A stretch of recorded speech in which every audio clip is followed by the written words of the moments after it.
Hi, now we will discuss what is process scheduling. So because process scheduling is very important concept in operating systems. The total efficiency of the operating system depends on this process scheduling. Now what is process scheduling? So it is a way of selecting process from ready queue and give it to the CPU. So as we know, the ready queue consists of different process. Okay, when the process are in ready state, those are maintained in the ready queue. Now the operating system job is getting or choosing a process from the ready queue and assigned it to the CPU. Now the big question for the operating system is among different process, which process it has to be choose. Okay, so further the operating system follow certain algorithms.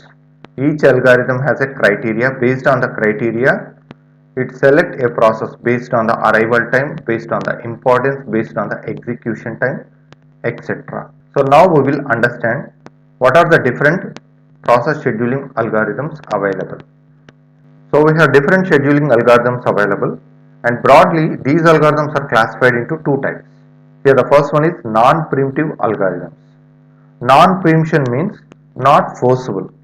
That means once the process is allocated to the CPU, the process has to be executed until it goes to the termination state or it goes to the waiting state. Okay.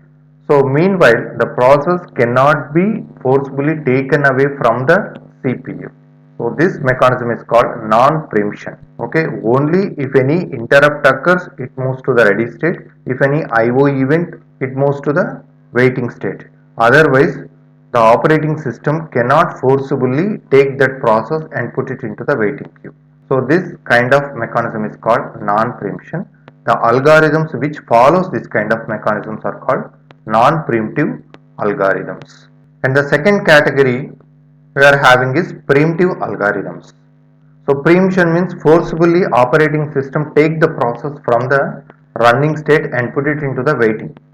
Okay, so the CPU is allocated to the process for the limited amount of time here, and then it is taken away, and the process is again placed back in the ready queue if that process still has CPU burst time remaining. That means there is no complete time given to the process by the CPU. Once the process allocated within the time frame, within the time limit, that process has to be taken away from the running state and put it into the waiting queue. Meanwhile, some other process has allocated. So this mechanism is called preemption. The algorithms which follow this mechanism are called preemptive algorithms. So we have broadly two categories. Those are non-preemptive algorithms and preemptive algorithms.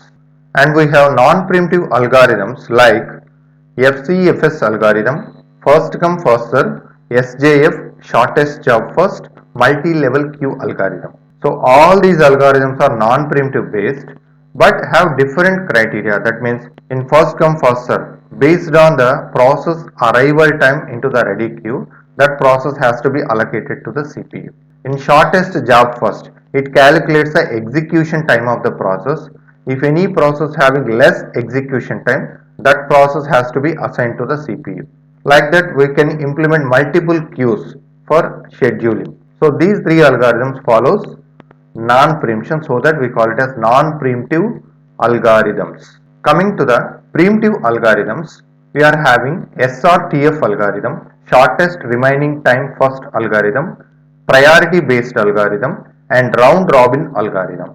So in case of shortest remaining time first algorithm, so the process is allocated to the CPU and it continuously calculates the remaining time for the execution of that process with compared with other process available in the ready queue. So based on that, the process has continue for its execution, otherwise forcefully it is taken away from the running state to the waiting state. And priority based algorithms. So here every process has to be assigned some priority number, some priorities. Based on the priorities, that particular process is allocated to the CPU. Okay, if one process is executing at the same time, if any other process coming to the ready queue having highest priority than the current running process, the running process has to be taken away from the CPU and put it into the waiting queue.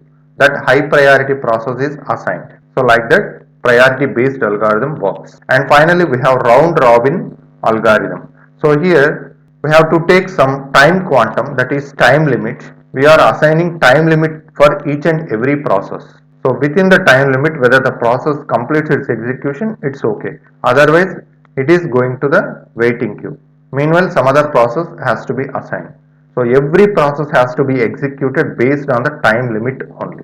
So these are the examples of the preemptive algorithms. So in this session we covered, so what is the importance of process scheduling and how scheduling happens and what are the different scheduling algorithms available.